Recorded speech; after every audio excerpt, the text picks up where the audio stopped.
Olá pessoal, e sejam bem-vindos ao Numismática Portuguesa. O meu nome é David e antes de começar quero agradecer a todos os subscritores pela ajuda que têm dado. Uma semana e hoje já somos 32. Obrigado a todos. Vamos lá então começar. Hoje temos uma moeda da época dos descobrimentos de Portugal. Esta é uma moeda da 10ª edição da série dos descobrimentos.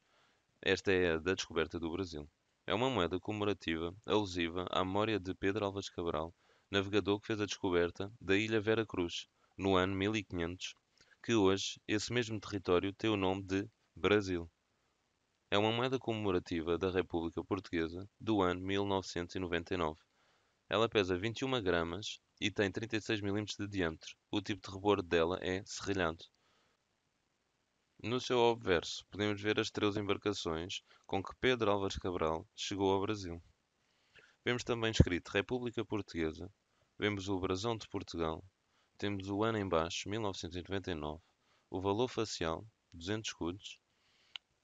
Do lado esquerdo temos a marca da Casa da Moeda Portuguesa, INCM, e do lado direito temos a assinatura do artista S. Machado.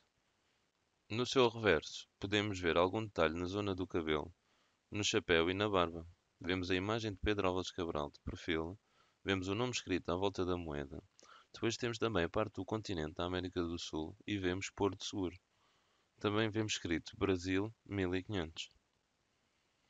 Espero que tenham gostado. Mais uma vez, muito obrigado a todos. Façam like e subscrevam.